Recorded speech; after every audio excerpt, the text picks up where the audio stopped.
himself getting passed by multiple cars, as I mentioned earlier on, so knew off in a very precarious situation, but he often finds himself in these places. He doesn't qualify as well as he races.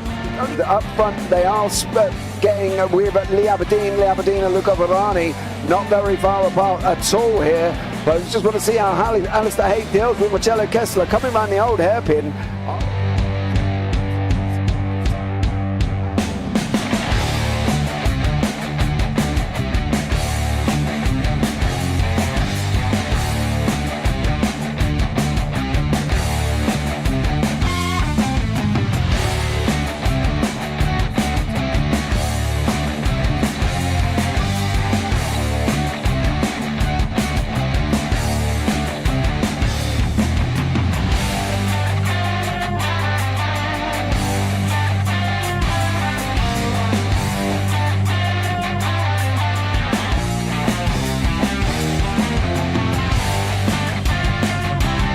I would say it's not the best decision they've ever made, just not having done that under the safety car, really. Yeah, they're taking their pit stop strategies from Ferrari lately or something. What's going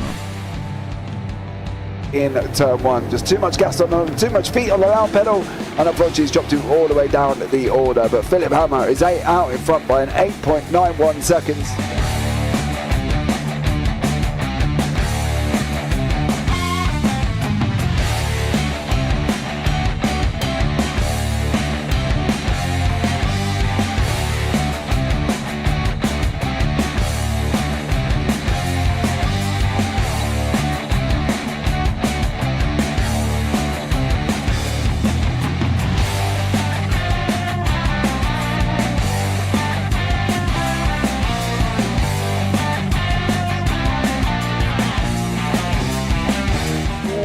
Dan Michael is a wall there, sir. And definitely doesn't want to be hitting that earlier on as well. Difficult, the understeer is in the dirty air through that final corner because it's such a long corner and you get dragged off into the grass very easily. He'll have the slipstream down towards the chicane. Peterson was briefly alongside, but that slipstream has saved him and kept him in third. Yeah, Varani now lost a little bit of time to Aberdeen, about half a second. Peterson is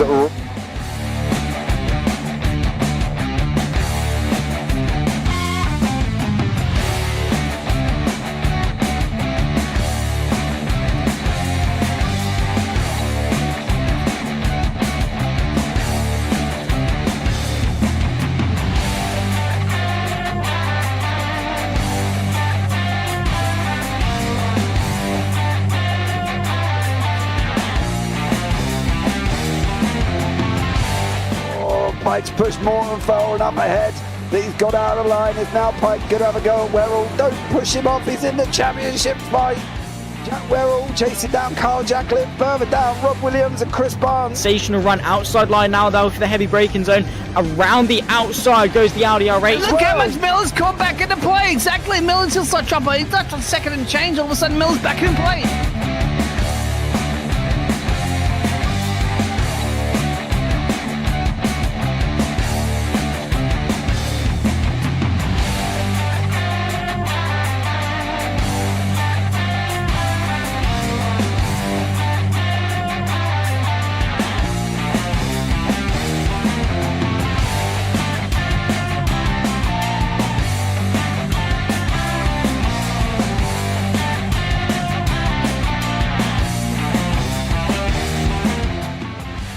On to the back end of Phil Jocelyn, so there's been a lot of movers and shakers in this first 2 laps here for race. Absolutely serious racing league. Everybody's a lot to have fun. Yeah, and it's all about the entertainment. So I hope everybody is enjoying themselves out there in the chat. We know that Ron is been enjoying himself watching the Burger King machines off into the grass a little bit there as they're really bunching up now.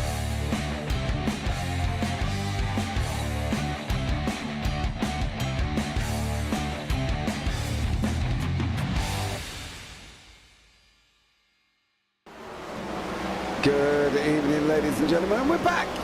Yes, sirree. We are back for the BSC after taking, what do we have, 2 weeks, give or take, 3 weeks near enough. Break here with the BSC Summer Season Round 11 from Chicago Speedway for the slide job 1:30. I'm James Parfitt. I'm going to be joined in the booth by once again the man who's been with me for the last couple of seasons and probably will be with me for a couple more.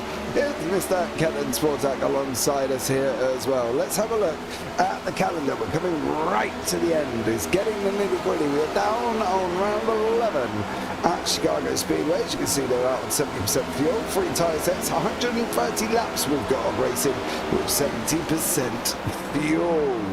Scores on the doors at the moment. It's very interesting at the top of the standings currently because Andrew Williams, who already won the first season, is leading by 2 points over Clint Holterman. Now, obviously, as we're aware, they're both on the same team.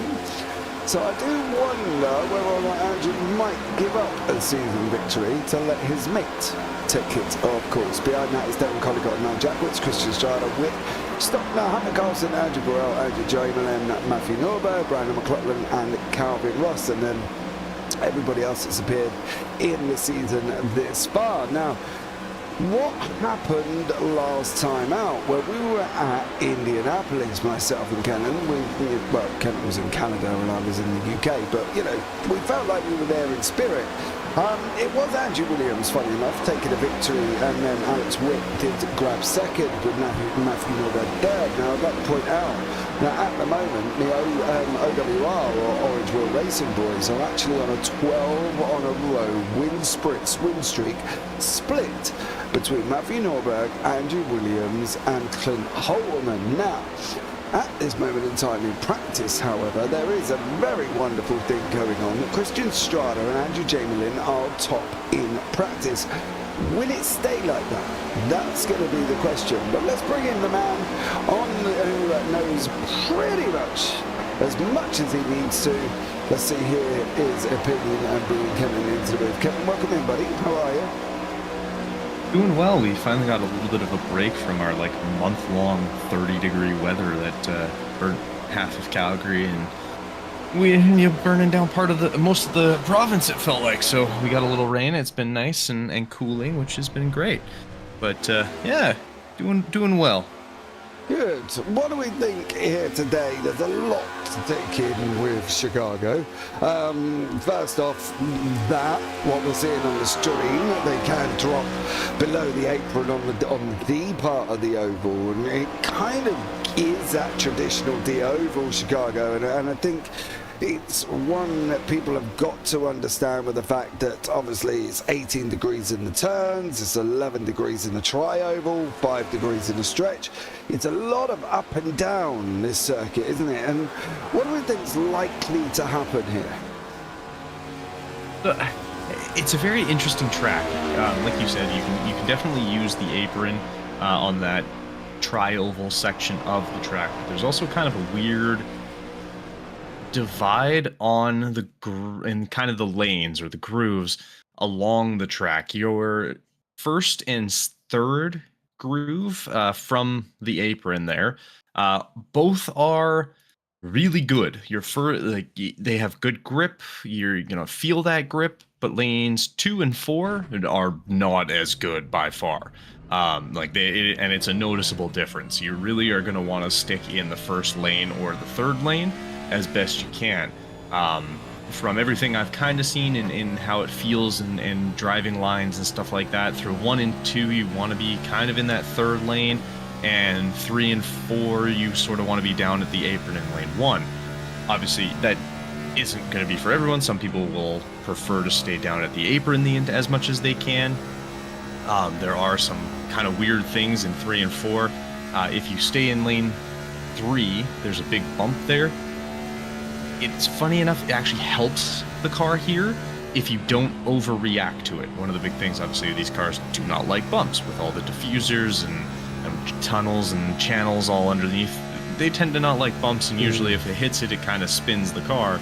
With this one, you have to trust the car, because you'll see it about there. It can really make the car get loose if you try and overcorrect too much. So it's just going to be about being patient, being smart, though ironically enough, if you're trying to save tires, lane 1's where you want to be, not lane 3 like we would normally expect.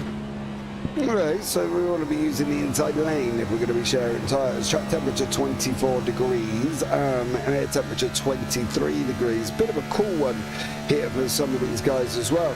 But it's a very peculiar makeup of a circuit, isn't it? It says it's all asphalt, but as you said, the grip levels across the circuit are different to normal.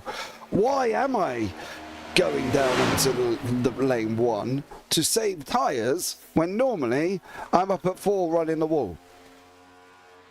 So, I mean, for whatever reason, 4 just has 0 grip in it. I don't know why it is. Lane 3 is going to be what you'd consider kind of a top lane in this one. The added also, I guess, how close you are to the wall in 4 here is also a little sketchy. So the highest you're ever going to want to go is lane 3, really. As you can kind of see, as Alex Witt goes right along lane 3, exactly what we're talking about. You're able to carry more speed, but it kind of scrubs the tire a little bit in lane 3 just because of how the corner is shaped. You can see from the track map on the right there, they're kind of weirdly tight for corners. It is very oddly tight for a 1.5 mile oval, whereas when you look at most typical ovals, it's a lot more rounded. These kind of almost have like a little bit of a point in a sense to them.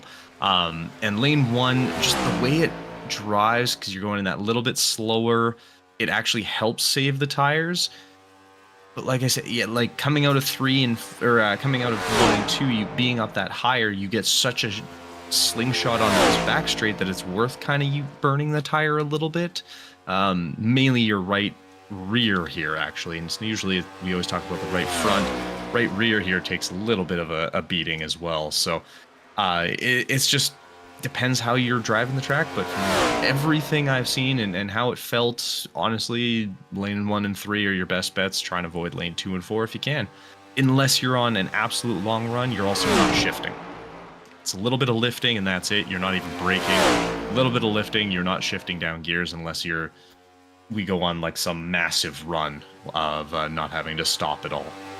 So we're not braking, we're just purely lifting. Yes, yeah, you're not needing to brake. It's just a little bit of a lift, get the car down down a little bit, and just kind of ride that, then get on the throttle nice and smooth, and you're good to go. All right, well, ladies and gentlemen, I've started a poll in YouTube chat. I want to know if people know the reason why this race is called the slide job. Now, I know the reason because obviously I come up with it. So let me know if you know the reason why. I'll be interested if where all are our NASCAR historias here and the historians of NASCAR, whether or not they know the reason for that. We'll leave that up for a little bit of the qualifying and also the race as well. What then do we think expecting on cautions? Now, I've been sat here watching practice and I haven't seen many people do the traditional come off the corner slide, right? They've normally managed to make it round the whole circuit. So what do we think will happen here this evening? I don't want to say we're not going to have any safety cars, but the way the track is laid out, that 18 degrees feels really good with what speeds they're going to be hitting. I think it was about 180 miles an hour, so it's nothing too crazy. You're not having to massively brake or, with the reduction of having to shift gears as well. It just allows for less things to have to really concentrate on, so it should be a pretty smooth day. If anything, there might be like 1 or 2, I think, but I'm going to definitely say the under on the 5 being kind of that our usual start point for where we think, but I would assume it'd be close to around 2, 3, not including the stage break. Yeah, stage break at lap 40 as well, guys. So look out for that one. We've got, let's bring you up the grid here, of course, as well, while we go through. Hunter Carlson is going to be on pole with Devon Collicott in second, Alex Witt third, Andrew Chamberlain fourth, Clint Altman fifth, Anthony Radel sixth, Andrew Williams seventh, Joshua Kuhn eighth, Andrew Burrell in ninth, Nick Stockler 10th, Noel Jackowitz 11th, and Trenton Kimmel down in 12th. Then you've got Armand Brousseau, Cody Kern, Brandon McLaughlin, Tom Kuhn, Rob Sizemore and Christian Strada. A bit of a shock that Strada's down that low due to the fact that he basically was the fastest in practice, but I'm also aware currently he's not in or on the grid. I don't remember him getting a penalty. Not sure. But yeah, I've not actually seen him on the grid. Anna McIntyre is in YouTube chat. Good luck, Orange Wheel Racing and Andrew Burrell. And number 121, he is. You are correct there. See how he gets on. Christian Strada's just entered at the back. Even the pace car went a little bit left when you're trying to get these cars off the line. I'm surprised the... How could I put it? The starting procedure is up on banking. I thought they would have more put it somewhere, I don't know, on the back stretch. It might have been a little bit easier and then gone for a lap in a little bit. But there we go. Right, new front end. Carson, Collicott, Witt and Jamelin. First OWR is Clint Holtman, I believe, here. And then Andrew Williams is down just behind him. Do we think OWR can get 13 in a row? It's entirely possible. We've talked about how NASCAR, you could start dead last and still have a chance to win. So it's going to be interesting. But I would not be surprised if Orange Wheel Racing is up near the front by the time we start getting to those counting down the last 25. If they're nearby fighting for it, I think Alex Witt will be happy that he's got a little bit of a leg up going into this, and Hunting Pelson being at the front, that's fantastic. He's been quietly sort of putting himself in great positions the last few races and kind of getting himself very involved. Same with Jamalin, having fantastic start to this season. So hopefully that continues. Ladies and gentlemen, we have gone green. It is green, green, green. That was a big mover. The guys just did not seem to want to make that move away off the line. Led by Carson, led by Collicott. Witt's on the inside as well. Very spread out in a little bit of a bad, for me, it's more of a jigsaw puzzle on a table formation than it is anything else here. You can see as they're just a little bit more spread out here, Kenton. They're all across the racetrack currently. Nobody's got a set line. Nobody's doing anything particular apart from sitting there trying to find what's going to be best. Are we expecting 2 lanes? Are we expecting 1? I think there'll mostly be 1, but it also is going to kind of depend on how you want to run it. We're gonna, I think, in corners start seeing 2 lanes, and up in lane 3 and down in lane 1, depending on what sort of aspect of the car you're trying to utilize at that point in the corner. And then go back down to 1 as soon as they get out of the corner. So for the corners, I could see it being 2, and then once you're kind of going up, something in the background there. I just saw a little clip of, I think that's Anthony Radel who went around. Hammered by Jack Witz, and then I think that's Wigan or Collicott. McLaughlin, who unfortunately gets caught up in this as well. It's Anthony Radel, and I think that's Andrew Williams. It's one of the Clemson cars. Yeah, no, Jakowitz is in there as well. And 56, I believe. That would be the Rod Sizemore. That looks like someone already stopped there on the outside. Watch. So Radel's running the wall. Stockner comes up. Bumps into him, sends Radel into Jakowitz, into the 55, which unfortunately, or 56, which is Rob Sizemore. And then I believe that's Devon. No, where is he? Is that Armand Brousseau going round there as well? So caution number 1 was on lap 3. If you could put the blame, where are you putting it? Because as far as I'm aware, it looked like Stockner definitely come up into Radel on that one. Yeah, I mean, you kind of have to go with that being on Stockner there. Radel was up at the wall. Stockner just came up to the wall and I don't know if his spotter didn't say there was someone there or what, but it just completely drove through him. Yeah, I do agree on that one. Right, I'm going to end the poll. Okay, well, only a couple of you voted, so let's see. Mr. Sportak, the reason for the slide job. Do you know the reason? I believe 2018 Chicagoland race, was it Kyle Busch? And I can't remember who the other one is.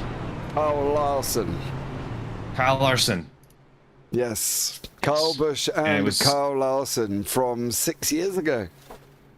2018, yeah. It was, and it was involved, obviously, coming around the corner, and there was contact with Busch, who basically slid Larson down the side of the circuit, and literally just bumped straight into him, ran him over, pushed him down the side of the circuit, and then Busch went on and took the victory. So that's the reason for the slide job there as well. So there we go. Pointless information, I know, but you know, hey, let's not talk about it anyway, because you know, at the end of the day, listen, you mentioned earlier on about, you know, being NASCAR and coming from last to first to win the race. Now, I happened to have come from last to first at Martinsville and took the victory after 4.5 hours sat on my bum in the MX 500 on Friday. I'd like to point out, big congrats to me. I know, thank you very much, I'm a hero. You're simply the best. Hey, mate. Better than And then I spent 4.5 hours in VR, so please give me a break on that one, because I felt like my head was going to be squeezed through a vice. But yes, that was great fun. I did the MX 500 on Friday night. Started at 11 p.m. my time, Kenton, and got to bed at 3:30 in the morning. Or actually, it was about 45 minutes after 3:30, to be honest. By the time I'd sort of come off and finished shaking at the fact that I actually won a race, albeit in an MX-5 at Martinsville. So there we go. I'm a hero, I know. Hey, more wins than I have at Martinsville, period. Hey, that was my claim to fame, do you know what I mean? It was one of them. And I expected to get a certificate, and I went into my certificates, and they don't even give you a certificate anymore for winning a special event. But let's get this up and running as we're on lap 6, going to be going over the line. Ladies and gentlemen, we have gone green, green, green for the slide job 130. Here, and Alex Williams is up 5 places in second here. There's going to be, if Witt does not come inside, he's going to be punching at his heels here. He's fortunate enough, Jamelin goes on the outside, nestles in behind Witt once more. You can see Holtman in the background, and then behind him is Andrew Morel. 1-2-1 machine, Strada's all the way up to 11 places at the moment as they're going out through 4, coming on to the D here as well. Great job from Christian Strada. Now, I want to ask a question about the apron run. Does he have the right to come back on track if he's off the circuit? If there's no one on his outside, yes. If there's people on his outside, he is off the track. He has to allow space to get in safely. Someone on track has to give him space. So it's a tricky thing to do, and you only want to do it if you absolutely have the opportunity to do it. Otherwise, you run a massive risk in whether it's beneficial or not. That's 100% up to you. I don't find it's the most beneficial because you lose all of that banking. Yes, you're pretty much going straight and it kind of cuts the corner, but then you have to come back up onto some banking and it can get a little sketchy. So it's just less than ideal in some situations. And it just sometimes just stay on the track. Okay, so what do we think? If Alex Witt does that, and I'm Hunter Carlson, and I put my car right next to that line, do I need to allow Witt to come back up, or how will it be frowned on if I do not let him up? No, you don't have to let him do anything. You're on the track, he is off the track. At that point, he has to either hope he can get ahead of you or slot in back behind you. If you're there, you're there. You are currently on the track. and have right of way compared to the person off the track. Oh, these two squeezing each other there. Alex Witt getting a good old squeeze on Andrew Williams. Williams just slotted in behind that Dunkin' Donuts car and then goes the other way. Tries that inside line as well. Williams not giving it up whatsoever for Alex Witt here, and I think Witt's going to have his work cut out. There he is on the outside. You can see him now just going out on the outside of us, Alex Witt, in that 594 machine. This could be a very interesting battle with these two. I'll be very surprised to see how this one pans out. We've got a lot of cars together. We've got a lot within the close proximity of each other here, Kenton. And I think I love Trenton Kimball's new paint screen, by the way. Sweet sour gone. So great one there. But I think overall, who's going to be the beneficiary? Who's going to be the winner? Who's going to sit back and go, right, I've done this, I've done it right, I've done it my way, and therefore I'm the winner? Who's going to be the person that's going to succeed in doing that? What do we think they've got to use to do that? The biggest thing is going to here survive, obviously, as we usually talk about when it comes to ovals. It's, you know, to finish first you have to finish. I mean, that's kind of how it is on any kind of racing. The other big thing that I think is going to be is who can take care of their tires the best. Obviously, you're going to be able to make it to your pit stops and all that kind of stuff, but if your tires are gassed after 10 laps and the next person beside you's last, lap 17, you're going to lose out on that battle. So you just got to be very smart with your tires and not try and push super hard, super early, and just kind of not necessarily take what's coming to you, but only really try and take advantage when there's actually an opportunity. Don't try and force an opportunity that's not actually there. Then you just run the risk of either putting your car into the wall, having to use that fast repair already, or or you burn out a set of tires having a little bit of a spin, or locking up, or whatever it is to try and prevent a car from doing something like that. Just saving your tires is going to be the biggest thing. I don't think it's going to really come down to a fuel save here. I think it's going to be pretty standard that way. I think it's just going to come down to how you decide to deal with your tires. I think for the most part, these guys will probably try and push the set they have to as close as they can to the stage break, but obviously if they find it's just completely wasted time, then they might come in. But as we talked about stage break, yeah, you can win some extra points, but really it's the winning at the end that you want to do. And if you can make it to stage saving that extra set of tires, now you might have an extra set saved. Lap 107 coming in, there's a safety or a caution flag. You can come in, get some fresh tires, and anyone else who didn't use theirs early, now maybe they don't have a set and they got to push a little further on those. You might have that opportunity to sneak out a win just off the tires. Yeah, so they've only got to basically go. They've only got 3 sets, right? And that's going to be oh, Trenton Kimball, there's a wall bit there, sir. There is a wall there. You want to be a little bit careful. The inside is the 22 of Clint Holtman, who, in conjunction to where we've seen Clint normally, is not having a good opening. Whoa, okay.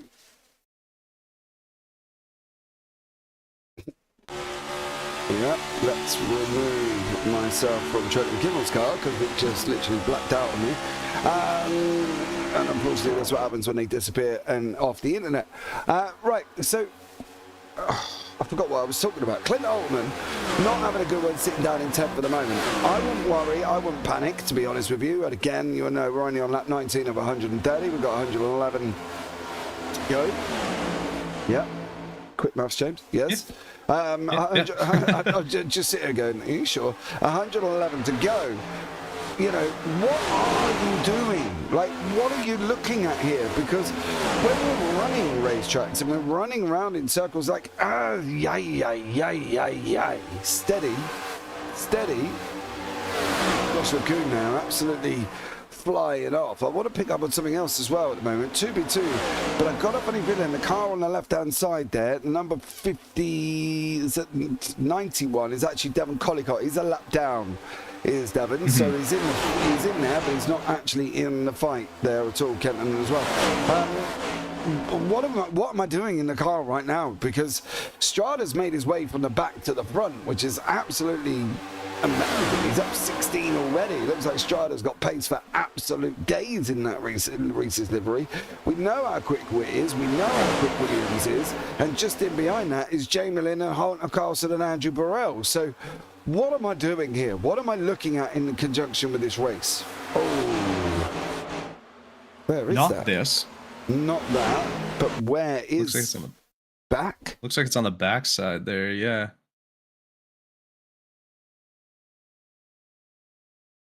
Tom Coon? Oh.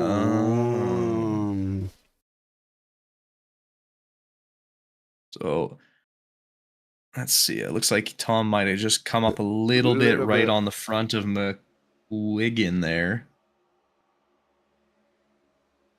On the McLaughlin, sorry. McLaughlin, yeah. Sorry. I was going to say, who's McGuigan? Josh McQuiggan, he used to race for here. He did, but Barry McGuigan used to be a boxer, an Irish boxer, just to let you know. Oh, there you go. Actually, randomly, I hopped in an F4 race a couple days ago. I was driving around and got taken out pretty early on, so I had not the best of finishes, and I was looking at the results afterwards, and sure enough, in there was Joshua McQuiggan. And I was like, hey, there's a name I haven't heard in a while. Very much so. Where are you? Are you going into the pits? You are. I want to talk to you, but I'm going to give you a minute to get into the pit lane. Because I don't want to throw Armand out here. There's a badly damaged car there. Yeah, after that first love tap that he received earlier on. Look at Radels back left. Or back right, depending on what way you're looking at it. It looks well. I don't think he has a back end, to be honest. No, it looks well and truly smashed up. But I tell you what we will do, while we're under caution, is talk to our favourite league organiser herself, the man who is going to epiphanise happiness here this evening, Mr. Armand Brusso. Welcome in, Mr. Brusso, sir. How are you? I'm alive. You are, just, mind you. I did see you go and spin ceremoniously in the first caution there. How was it out on the racetrack? I mean, I don't know, because I had to go back in the pits twice to do some repairs, so by the time I got back out on track, I missed the green flag, and so I'm just kind of driving around by myself for a while. So, I mean, the track feels fine. I accidentally took a set of tires, so I'm down a set, so it's going to be a long night for me. Yeah, but you're still on the lead lap. Yes, by the grace of God, I am still on the lead lap. Yes, you are, dear sir. How was your break? Did you need that break? Was it a well-deserved break in the schedule? Oh, I needed it so bad. I wish it was longer, honestly, but we're just gonna power through the rest of the season, and then we'll get like a nice 5-month break, and it'll be great. Yeah. So, did you get up to anything exciting during the break? You were on your rig every day, right? Practicing for the last 2 races, of course. Absolutely not. I spent a lot of the time doing some flight sim on DCS and learned how to fly an F-18. That's pretty much it. You weren't supposed to say that. And I was bigging you up there. You know, you're a man of commitment on that in the league of the BSC, of course. No, I'm committed to running the league. I'm not committed to driving the league. Oh, Armand Brusso. But hey, I'm on track. I'm here. You are, and you're still in the race, which is impressive. I just want to go to bed. You give over. What was it like? It was a hot day today. It was a long day. Wait, look. But you put it at 130 laps, dude. That's down to you. Yeah, I probably will. You'll be all right. Go survive. I'm not lucky enough to get put into another crash and knocked out of the race. Well, you just turn the wheel right and put yourself in the wall and just say your steering wheel disconnected. Yeah, then I'm setting a bad example. I gotta be good. Yeah, be good. Get out on the racetrack, and I want to see you in the top 10. Okay. It's gonna be really hard because I've got to run 90 laps on this set of tires. So, well, That sounds like a you problem. Oh, it's my fault, but it is. But I wouldn't expect the top 10 with this strategy that I got to put out. Oh, mate. Well, let's show me how miracles work there, dude. Enjoy yourself. All right, thanks. Have a good night, guys. You, bye. Well, we know Armand Brusso's made a boo-boo. Yeah, that happens, but he still has a chance. Watch him. I can see it. He's going to pull one out and end up in like the top 5 somehow. Is he not? Never on a month of Sundays is he going to be managing that one. I can tell you that much. But the good thing is he's still in the race. So, you know. It's true. But Armand, it can only be upwards, right? Let's be real about it. It can only be up. Because obviously he's in the race and he's there and, you know, doing his thing, still out on the racetrack, so that's always good. The pace car is going to be coming in, guys, here as well. The second caution of the evening had Brian McLaughlin and Thomas Kuhn coming together to unfortunately cause a little bit of a drama. But ladies and gentlemen, we are green, green, green. Mr. Witt absolutely bolts away. He takes Andrew Williams, Christian Strider's tucked in behind him. Andrew Jamin is behind that. Hunter Carlson is now, they're starting to spread. It's almost like they get halfway round turn 1 and then everybody just fractures off into where they want their position of car to be. It does look like, I've got to be honest here though as well, the man in this 29 Reese's livery, he's looking blisteringly quick. So I'd be interested to see where Strada finishes or ends up here throughout this race, if he can hopefully manage it to get to the end. Yeah, he's been looking real good there, and I think I don't want to say it's on him. It's like it's his race to lose by any means, because obviously Witt and Williams and Alterman are still involved, and we've seen how they all know how to drive pretty good. But I think he's definitely got a shot here. Oh, they're amateurs. I don't know. None of them have won the MX500. No, there you go. I'll pull out my. I think I was part of the team that won the Sebring 12 a couple years ago. Did you get a certificate? Because I didn't get one. I'm not happy.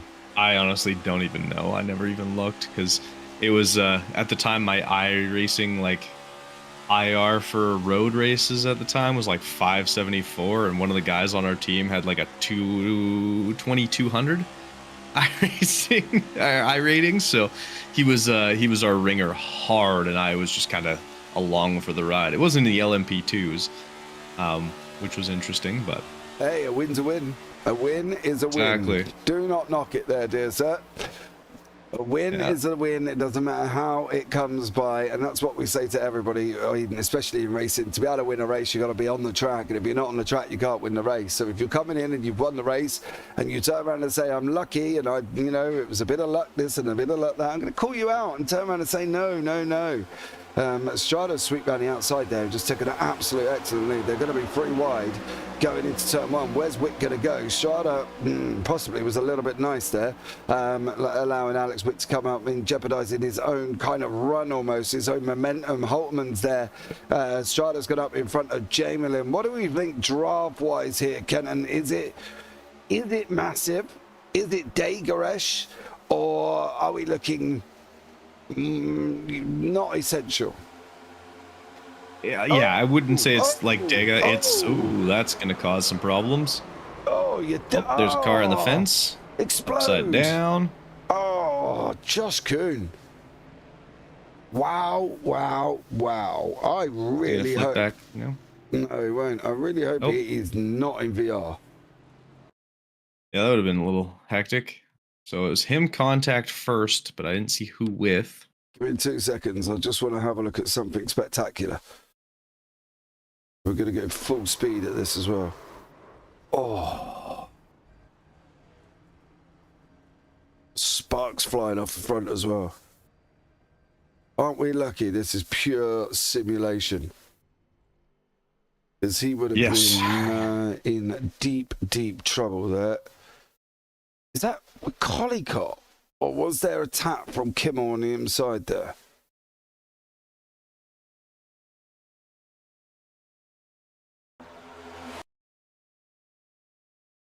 So he's in the bottom screen in the gold 83. Is he coming up or is Collicott coming down? There goes... No. Who went where? Oh, no. It's so hard to tell. And then Noel, unfortunately, just has nowhere to go. Stockner into Kimmel. Jakowitz into Kimmel. Sizemore into Kuhn. Brusso. Armin Brusso into Sizemore. And then Drama. I wonder if Armin had time to see that, but because he wants to go to bed, he probably didn't break. It's like, ball beans!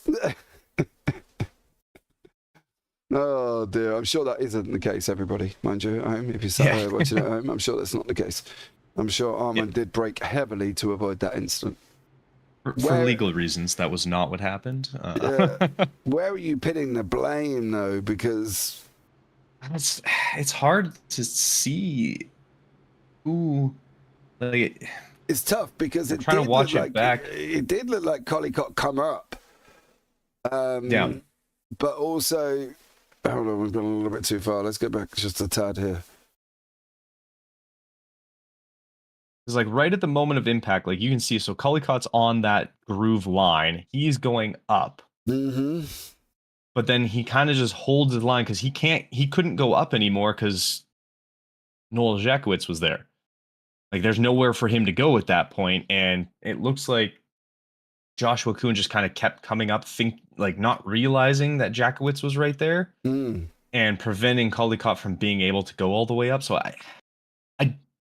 I think more so it's a race incident. Like there was but I think it leans a little bit more to Joshua Kuhn than Collicott, just based on like the car angle when contact is made, like which direction both cars are going at that time.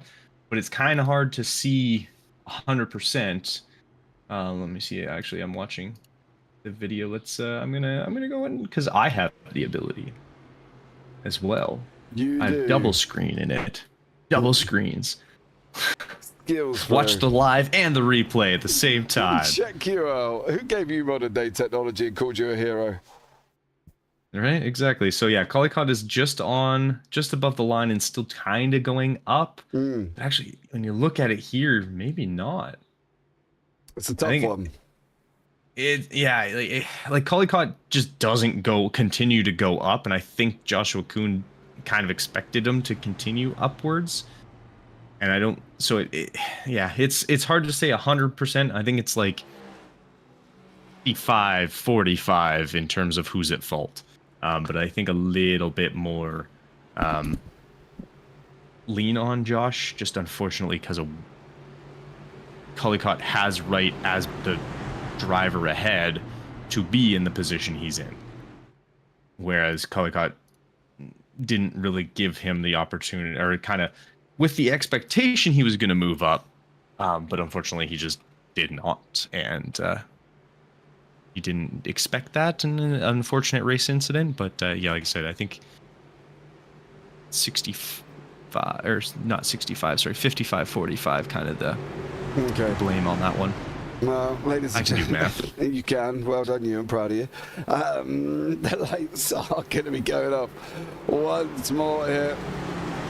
And we've got Andrew Williams out in front, looking to make it 13 in a row for the OWR. We've got Alex Witt alongside. Then Christian Strada tucked in. Clint Holtman, the big four, the four hitters. Ladies and gentlemen, it's green.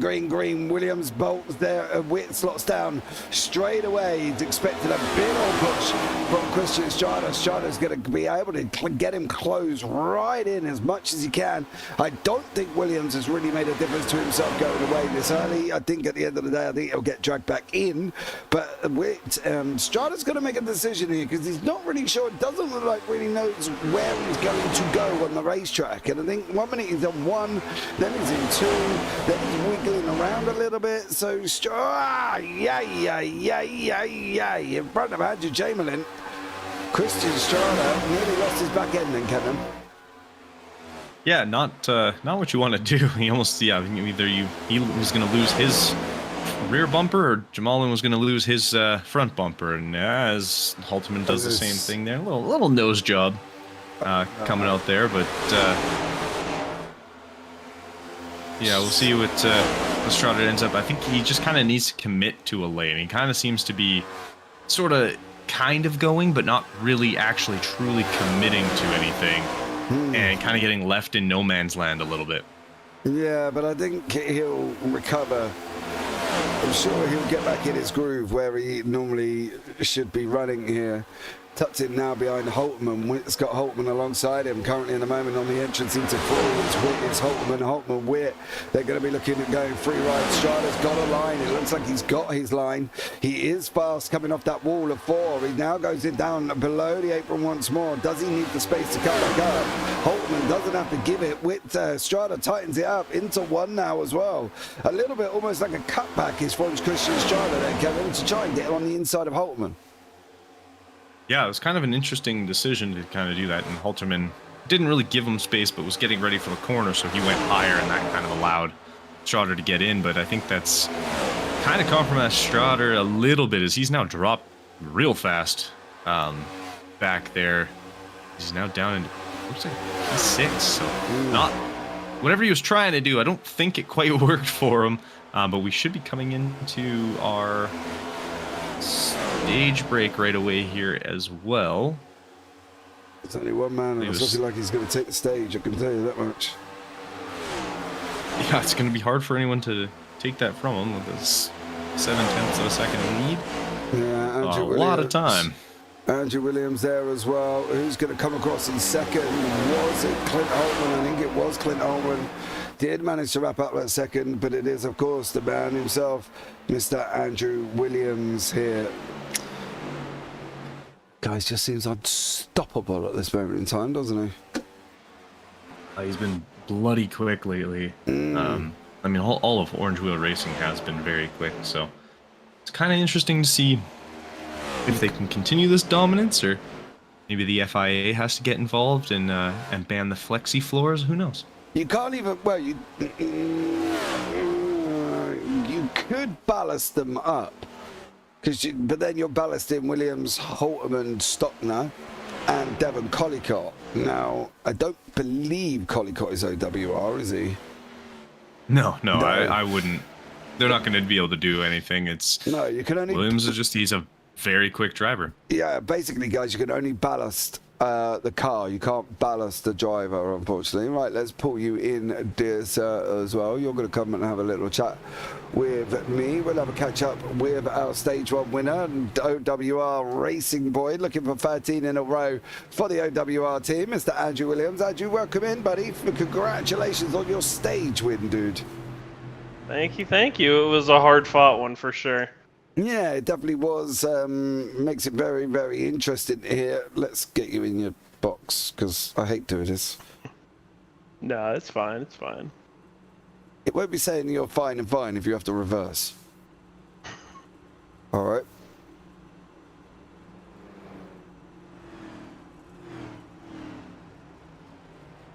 Good enough. Good job. Right.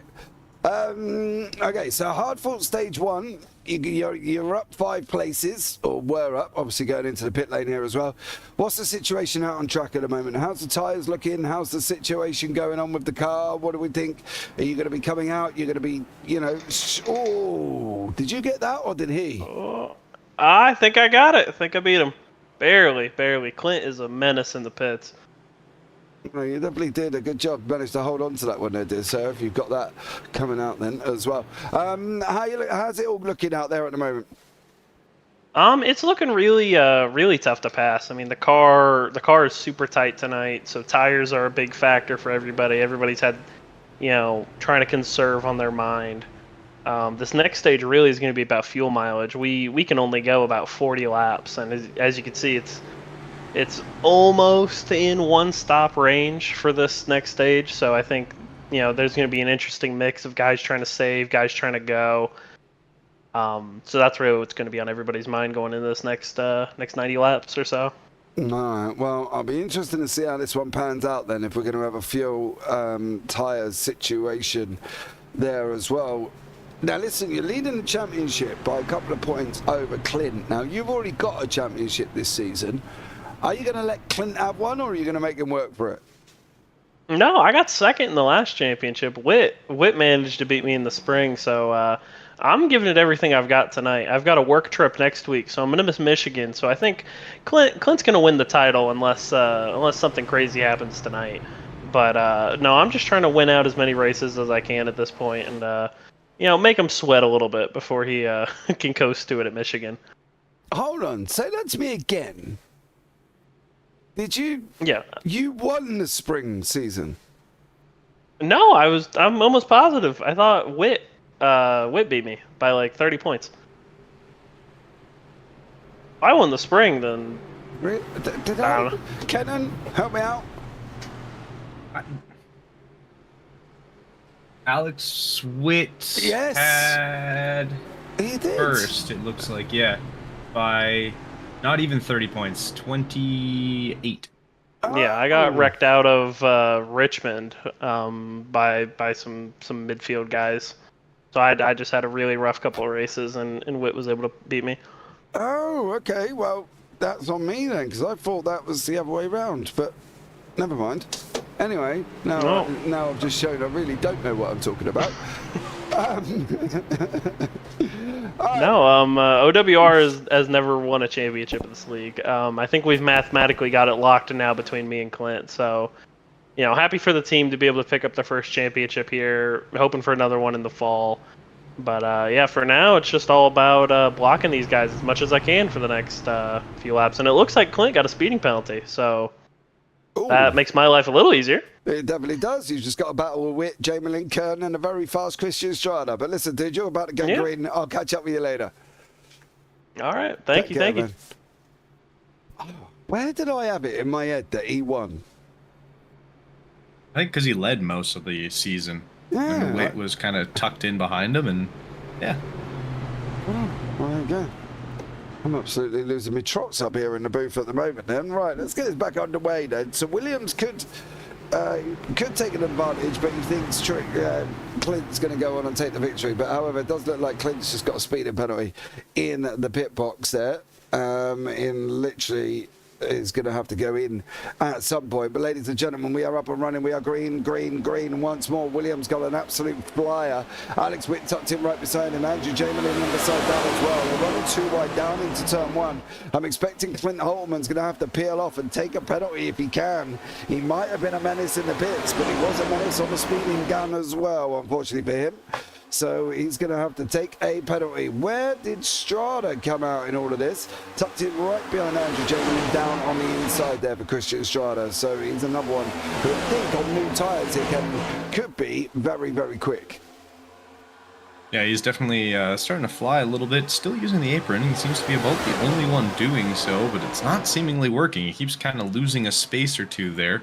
Unfortunately for him, whatever it is that he thinks he's getting on the apron, it's just not quite working out as well as he would hope it would. Is that more psychological than physical? I mean, it might be. It might be the little bit of hesitation to get down there and a little extra lift to try and keep the car stable. Or just, might be the cause, but unfortunately, without being inside the car right next to him, I honestly could not tell you what seemingly is causing him to kind of lose time when he goes down that low. Yeah, I don't know. I personally, I keep it up with the racetrack. He's very quick going out. He looks for a very high entry out into 3 and 4, and then almost brings himself back down again, and then he'll drop back out. He's very sort of high, low, high, low, high, low. And again, as you can see, he's very high into 1. He's going to be looking to run round 1, and then he's going to start dropping down, coming out of 2, and then going on again. So he's obviously now got a groove, Christian Strider. He's now got a position. He's now got a way of sitting there going, right, actually, I'm going to do this now. And I think it's a very interesting technique. Obviously, for him now, he's not going to be able to get down on the apron because he's going to have cars alongside him. But I believe if he was given the opportunity, he might have gone for it there as well. Yeah, that seemed to be kind of the way he was running. But I think it's also he's just got to kind of sort of commit to the line and sort of decide what he wants to do. If he's going to try and run that lane 3 down to the apron, he's kind of got to stick to lane 1 once you come out, so you're just cutting off time, because otherwise you just avoid hitting the wall. It also will help. But yeah, he seems kind of just unsure. I'd say not 100% sure what the choice he wants to make. Like lane 4 is an interesting one. You just have no grip up there, so it didn't help, but didn't really hinder him in any capacity there. As he's kind of boxed in, he can't really lose a whole lot. But like lane 4, yeah, he's already bumping the wall a couple of times just trying to hold lane 4. So I think he's definitely got to stay out of that. But I don't know if going down to onto the apron in the tri-oval is working out for him. Strada is stuck. He is stuck at the moment, and he's stuck between a rock and a hard place. Williams has just made that move past Witt. Witt's just got to shut the block right in Strada's face. Strada's coming on the inside into turn 4. That 29 machine, Witt's blocking him in again. Poor old Strada is getting boxed in like a box of chocolates coming out of Cadbury's factory here for Christian Strada. He needs to be able to make a move. Witt's being forceful, and I don't know if on lap 52 you really quite need to be that forceful, considering you got Andrew Jamelin coming in behind you with Cody Kern there as well. So probably maybe allow Strada to make a move and then kind of block and be forceful with him, but I don't think there's necessarily a reason to be forceful with him early. You know, he's not a puppy that you need to train. He, at the end of the day, it's Christian Strada. He knows what he's doing, but, you know, probably just back off just a little bit, I would have thought, with some of that, wouldn't you? Yeah, I mean, a little early to be door slamming, but Rubbin's racing, and they both got through cleanly and with no real massive issues caused by it. So, I mean, gotta do, I guess, what you gotta do at this point. It hasn't really hindered either of them as they're continuing on, and looks like Witt's actually going to try and make a move on Andrew Williams here. Yeah, running side by side, Williams and Witt now coming into past the D. They go, chopping it into turn 1. Strada's there. He's going to have a prime look at what is going on in front of him at this moment in time for Christian Strada. You can see the guys fighting out. Is this going to end well? Witt's trying to get Williams against the wall. Didn't get him against the wall this time. Strada's going to try and follow Williams and take away Witt's ability to try and box him in here. If he can get Williams in front, he might be able to, come off the wall. Come off the wall. As Witt's now gone down on the inside lane as well. Strada thumped the hard wall on the right-hand side there, coming out at 4. Yeah, those walls, they definitely come at you fairly quickly when you're holding some pretty high speeds, and in Strada's case, he's kind of boxed in every time he comes off the apron or off the lane 3 or wherever he ends up being, and Witt's also coming up at him, so he's kind of feels like he's a little limited in where he's able to go, and it seems to get him stuck right up against that wall, and he's made contact a few times, unfortunately, for that right side of that car. Oh, he's got to run. Not the best. Not what he wants. He's got to run. He's going to try and drag it around the outside. He's going to have a block thrown at him by Williams. Witt's still there. Witt's not giving up. You can see that this, all the while, these guys are kind of almost fighting as if it's a road race. Everybody else is going to start closing in. Now, Strada's found a groove. He's doing the same thing over and over and over again now, and he's done it for at least the last 5 laps. He goes in that lane 3, then he goes up high into 1, and he'll run it all the way around the outside till about mid-corner, where he'll start coming back down again. As you can see, he's just crossed over and now coming off the wall again. So he's obviously got a plan here, Kenton. He's running the pace quite fast on that wall as well. Witt's still tucked in. Witt's now almost going to follow Strada up that high. Strada's got again scraping the wall. He's going to leave orange marks all the way down there. See, I wouldn't have done that. I mean, he gained. He's staying in second, but he's not really gaining on Williams. And it looks like it's actually going to cost him against Witt. But he's not losing anything either. But the only time it costs him against Witt is when he drops down onto the apron. If he can stay where he is for Strada, then he carries a lot of pace around that outside line. Whatever's working up high at the moment, you can see he's coming off the wall, off that outside line like an absolute slingshot. There is physically no reason, if he really wants to be clever, don't go down to the apron. Alex Witt just looked like he almost gave him a little love tap on to corner entry there. And that's going to allow him to go. I fear I'm going to see a spinning car coming out of there soon. It's a good chance of it, and now we're 3 wide, and this is so Strada. I mean, I will give Strada this. He is not in this to finish second. No. He is 100% pushing to win this race. He is not going in like, oh, you know what? P2's okay. It's good points. Nope. He is. I'm winning this, or I am not making it. I physically agree. He's got the Max Verstappen mentality on right now. Yep. Either I win or no one does. Right, so especially when you're showing pace, he was fast in practice. Didn't qualify, moved himself into third. He's showing he's got pace. Now, whether that car's set up for long or short, I would probably more protect that he thought it was going to be a long run. So he really would probably have set the car up for that as well. You know, the aero of that car at the moment, he's got to be really careful. He can use as much as he wants down this back straight, but he needs to kind of pick what he's doing in the corner, because he doesn't want to get some mad aero wash across the front there. And like Alex Witt literally just took his air away at that moment in time. You saw Strada almost bouncing around the corner up at the wall. He's got to be a little bit careful. He's racing two very smart individuals.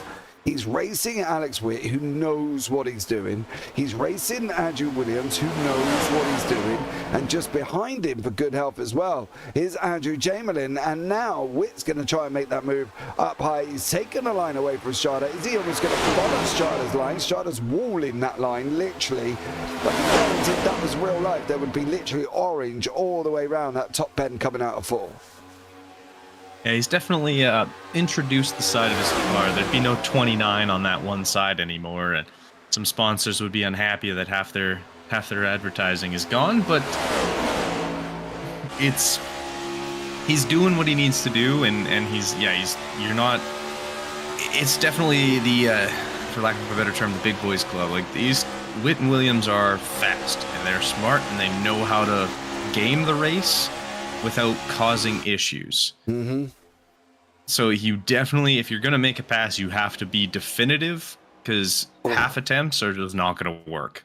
Do you know what? I almost thought we were going to have Alex Witt then run Williams down to that line. Like, he almost thought about it and then just gave him space coming up onto the line. Now, Strada's also got to run around the outside of Williams. Can he make this work here? We're going to be going 3 wide coming out of turn 4. Is Williams going to drop down onto the apron again? Now, watch what Alex Witt does. He did. I don't know if he's going to do it again. He's not. He's staying very high. But boy, oh boy, he left it late to move for Andrew Williams that last lap around. And I think Witt was almost on the borderline, should we say, on the area of going, no, I'm not going to allow you back up. You are off track. So, yeah, Witt's playing. That's the thing here. We've also got Nick Stockner trying to get one. He's got a tycoon around him at the moment. With Andrew Burrell and Radel is further back. Noel Jakowitz is not having a good one. I'm not going to say Noel Jakowitz down in 13th place, and he stays where he is and could be lapped there as well. Wizard, let's go Sizemore. I don't know, Wizard. Yeah. It's not going well. Yeah. You can see there's parts missing there, brother. There is parts missing. So there we go.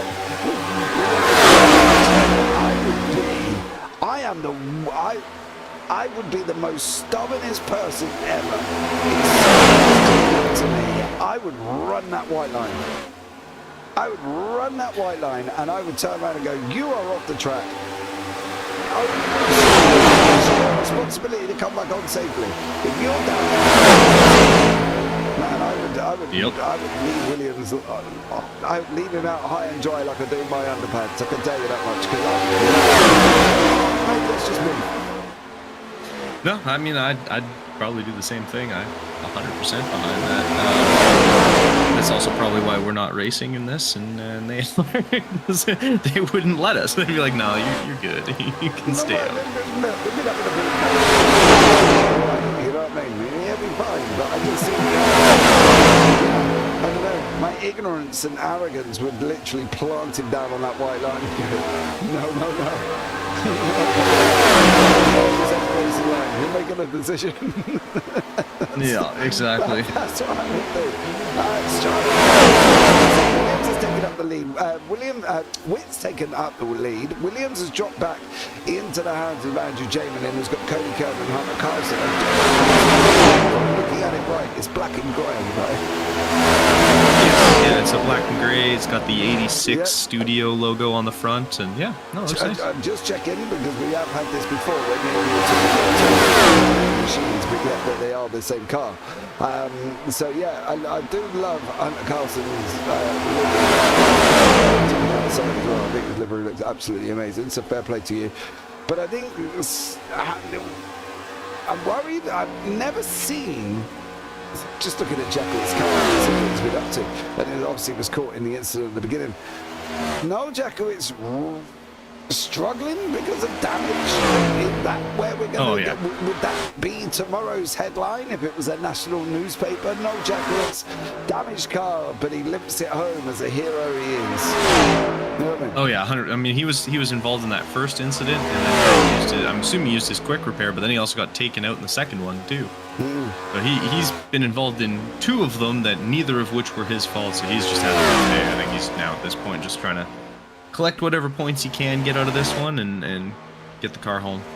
No, I do totally agree. That one Stoppers in there, of course. He's sitting behind Devin Conrad and Clint Holton, and that is Tommy Joshua Kuhn, sorry. Josh is obviously a backmarker currently at the same time. Josh there, struggling along that down in that 83 machine, getting caught up again in a couple of incidents. So for him, I would probably stay there and try and hang on to the coattails of the guys in front. What about Cody Gale? What is he looking at right about now? He is looking at Andrew Jamelin rear end. He goes to the right. Christian Estrada's rear end, who's lost a place to Andrew Williams. Estrada again back down below Williams. White Witt is on his way, shall we say? Yeah, Estrada, I mean, doing his thing, but like I said, I'm struggling to establish what his game plan really is, because it seems to change every 3 laps here. And then Williams, I think he's just kind of letting off, trying to save tires as much as he can. I know they said it's about 40 laps of fuel. So if you're looking at this, they're gonna have to come in 6 laps. Say in the next 6 to 8 laps, yeah, depending on how well they saved. I think being able to pull a 1 stop here, I think is going to not happen. At least not easily, and it would have been something you would have had to have planned this whole time. And I don't think anyone near the front is going to quite be able to do it. So we'll have to see what the game plan is. I think it's going to be a 2-stopper for sure. I think you do a short and then a long stint to finish kind of thing, but we'll see. You say it doesn't do, but then by looking changed what he's doing. He'll running high. Every now and then he'll come down to where he is now. Now everybody's following him to where he is. And then he runs back out high again. Normally generally taps the wall when the entrance into 1. There you go. Little spots coming up the side. He's going to do that again. See what gets when he can get on the apron. And then it's kind of like a 5-lap cycle where every now and then he'll go out to the back out to the outside again. And he'll run the upper. Is he hunting grip? I could see that. I know Williams was saying these cars are pretty tight tonight, so he might be just trying to keep the car as under control as he can. And I mean, these are, if he took tires with that pit stop, I think he's still on 30 lap old, almost 40 lap old tires right now. Like those are well loved. We'll go with. So at this point, it's just trying to find grip. What I felt, it was lane 1 and 3, and you see staying in those lanes, and he now has almost he's got over a half second worth of space between him and the cars behind him. So it seems to be working for him. So I think that's going to be kind of the biggest thing, is you just got to sort of slap yourself into that. Just kind of hold on to it, because there's from everything I've seen and heard and read and watched, that third lane just has a lot of grip, as does lane 1. Well, Charlotte doesn't love that. Williams is trying to hunt out the 4th lane as much as possible. Here goes Strada down once more. There goes Jonan down as well. And Carlson have decided on the complete opposite to what everybody else is doing. To get a piece of that. And Carlson's running shallow into 1 and 2. Is he going to be shallowing into 3 and 4? Well, he's going to be 2. To what goes for that final exit. Is he going to drop down onto the apron and follow everybody else at the same time? He's not. He's decided on yeah, aprons for the silly people, normal people to track. But yeah, I mean, it's, although, coming out of the pits, I was like, where's Radel coming from? I was like, what just happened? Yeah, exactly. So, like Hunter Carlson, like holding on to lane 1 there, like he's able to get such a slingshot out of it, and he's reels Jamalin in quite well. I don't know if 1 and 2 are the best spots to be in the low. That's where you want to be in 1. Then stay in 3 and 4, so you just get more of an explosion through into the trioval. How you feeling and how the car feels at that point? He's making himself a right little bit of a nuisance, isn't he, Radel? Because these guys are racing, in there on fresh rubber, and is absolutely burning through the field. It's now just Kern is Anthony Radel. But that's the difference between tyres here, whether you're old ones or whether you're size was that? 59, I believe it or not.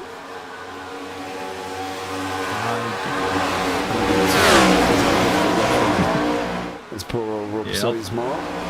But Andrew stop the top team and follow each other. You're both part of the same team, use each other. Yeah. Just don't know where this with the driver around like an Uber driver. I would literally just sit there and follow. Hey, not one. That's it. I feel that pain, not gonna lie.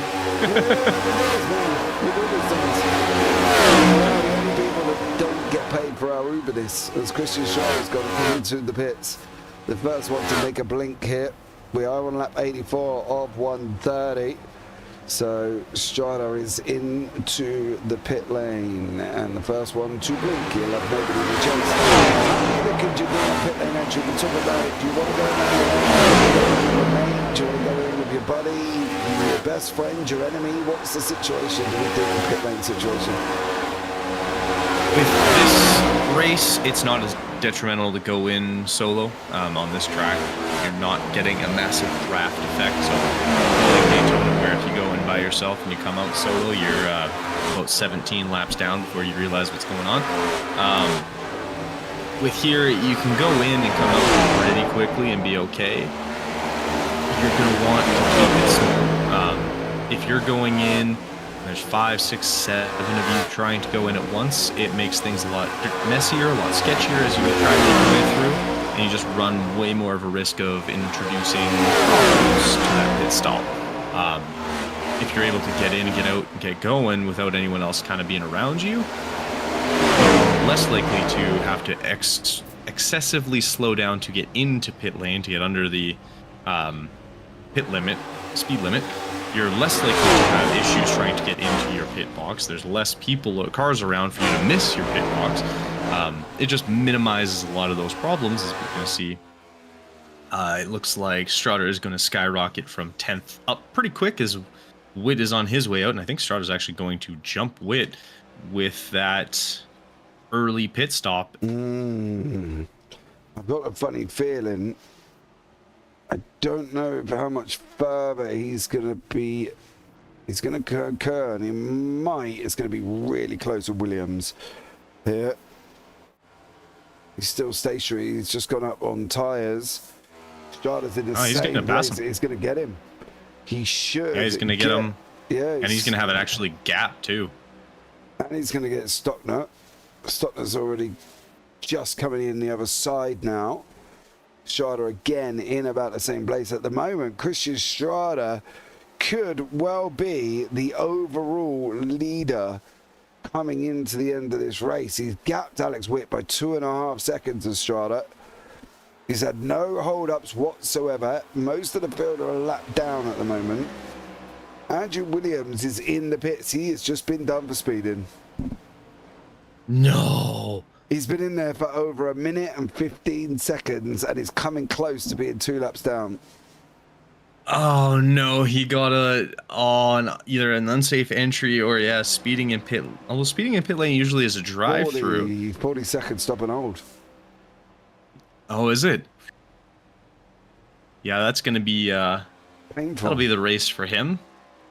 He's just gone another lap down as well, unless something drastic's happened, because he's now up to, no. 1 minute, what is he going to get? 1 minute 48. So Andrew Williams, 42 seconds would have been a pit stop. 40 seconds on top of that would be given the pit stop time of 1:25. Which would actually give him the pit lane time of 1:48. So that is right. Williams is 2 laps down. We're going into the last 40 here. He has got to be expecting an absolute miracle right about now, because otherwise he's going to be 2 laps down as coming into the end of the race. Now, I can give you a rundown. 42 seconds would have been in pit stop. 40 seconds would have been his stop and hold, which would have given him a 1:25 pit lane stop time, which is what he has. 1:48 pit lane time would have been the in and out as well of 1:48. So he got a speeding penalty in the pits of a stop and hold, and he had to stop there for 40 seconds. Yeah, you want to avoid that. That's why you try to go in by yourself as much as you can. You reduce the risk of getting a penalty like that. But the big question now, I think, for Strada is going to be, does he have enough fuel? As we talked, it is about 40-ish laps. He came in a little bit ahead of everybody else. I think it was 88-ish. Pit lap, he pitted on 83. 83, okay. So he has to make those tires last, or that fuel last just a little longer. Because 40 laps from 80, you're looking at 120, so 123, 124. That's still 6 laps short. So either he's hoping there's a pit or a safety car soon. I'd say within the next 15 laps. Otherwise, it could lead to some unfortunate kind of positions for him, and he'd have to not be able to get fuel, and would have to come in and would lose everything he just sort of bought himself. Nobody's going to make it. Some of these guys might be able to. I mean, everyone else came in at what, 40? 80, lap 85. The highest one to come in was Clint Holterman on 89. At 40 is 129. If it goes to 1 in a GWC, he's short. Oh, he's in trouble, yeah. They're all in trouble. Every single one of these are in trouble. Strada, lap 83. Oh, yeah. Alex Witt, 85. Cody Kern, 86. Carlson, 88. Jamelin, who went in on 86. Holterman, who went in. Williams is going to be even in trouble. Well, saying that, Williams might not be, because he was sat there for a good few laps as well. So technically 86, why he's already 2 laps down. That could be the fact that Strada's now on lap 94. Williams is only just going on to 90, so it's possible that he might be okay, because he was sat stationary for the 2 laps that he would have actually been moving. He wasn't moving. So Williams could be a possibility of being that, but he is 2 laps down, so he needs to get on a lead lap. Everybody else, nobody went 90, which would have given him the 40, which was specified there from Andrew Williams. So as far as I'm concerned, every single one of these are in trouble. It's going to get very interesting. I think if in reality, I think you almost want to not necessarily blink first, but whoever does, it seems like the undercut's pretty strong, as we saw Christian Schroeder make up 2 spots, passing both Witt. Yes, okay. Williams had his incident and his penalty there, but he still made 2 spots, past Witt handily. But I think it's going to be a quick splash and dash and go. It's just going to be all about timing it right. No, I believe you. I think you are right. I think at the moment we're going to be running very, very close to that fuel limit. Clint Holtman, Andrew Germain, Andrew Chamberlain, and Hunter Carlson with Cody Kern in there. I've got to give Kimmel a shout out, right? Trenton Kimmel, you are a rock. And the reason I'm shouting him out is because he is still 11 laps down and he's still racing. Go Trenton Kimmel, my flat-out hero. There you go. That's all I've got to say about that one. Because I wouldn't be ready. Driver of the day. Yeah, driver of the day. For persistence. If I was going to give him a value, it would be persistence. Hoping that there's 11 more cautions and he gets the lead lap. But Kimmel, you are my hero, brother. Big salute to you as well for still being out on the racetrack. I think that's absolutely amazing because most people... Sizemore and McLaughlin. What a quit. There we go. But Andrew Chamberlain is still out there. Hunter Carlson is front. Clint Holtman's in and around him. There you go. Hunterman's just down. Unfortunately, that's just put Jakowitz a lap down as well. So no Jakowitz a lap down. Lap 99. 30 to go on the clock. Who's saving? Who's not? Who's going to have some left? Who isn't? What do we think the situation's going to be? I think Halterman has the only viable chance of actually just heavy save, maybe make it kind of thing, but he would have had to have really committed to it. It's not easy to save here, but we can also take what Andrew Williams said with a little bit of a grain of salt. He might not want to give exact numbers on how long he can make fuel last, so just saying 40 might work, whereas it might be 43, in which case Halterman might not have to save. So I think it'll be very interesting. I think we'll really have a clear idea of what sort of shenanigans we can expect at around lap 110. I'd say about lap 110, we'll see if people start coming in or kind of making that quick, short little splash and dash early, or if people are thinking they can try and make it near as close as they can to the end. Well, we're going to find out about 20 laps time. That's going to be the situation, or 29. If somebody can get to the end of the race here on board with Andrew Chamberlain, he's chasing down Clint Holtman in front of us. He's got Hunter Carlson alongside us at the moment. And we'll have a look at oh, no, it's not. Where's he going? I thought Carlson might have been more alongside than that, but clearly he isn't. He is tucked in behind us instead. Here's Mr. Holtman. He lost a bit of time then, because I would have thought he would have been a little bit more alongside as Andrew Chamberlain was at that point there as well. I'm surprised by that with Hunter Carlson, because I thought he might have been able to hang that out a little bit more, but just didn't kind of seem to get the run there and ended up losing that place to Holtman, and Holtman's gone and kind of, I wouldn't say left him, but took half a second away from him straight away. Yeah, it seems like Holtman kind of he does have the fresher tires, not by a ton, but he does have those fresher tires, and that could be part of the reason, or maybe Carlson thinking, hey, if I really try, I might be able to sort of make this last all the way through, but we'll have to see sort of what he's able to do as well, because I know for sure Halterman had the opportunity, or has an opportunity. I don't know if Hunter Carlson's quite going to be able to fuel save that much to make it, but crazier things have happened and we've seen it, so who knows?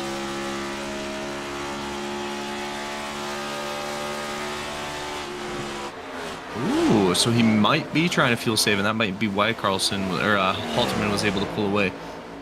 So he might kind of just be lifting, coasting a little bit.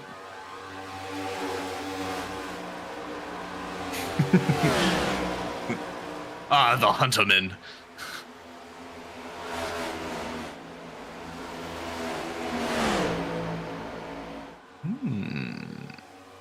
So we could have a little gamesmanship going on, and that everyone else might have to come in, and Hunter Carlson's kind of hoping he's able to slip on through. Interesting. Oh, a wee Jordan Malcolm from years past. Oh, that field save to win was amazing. Stuff of legends.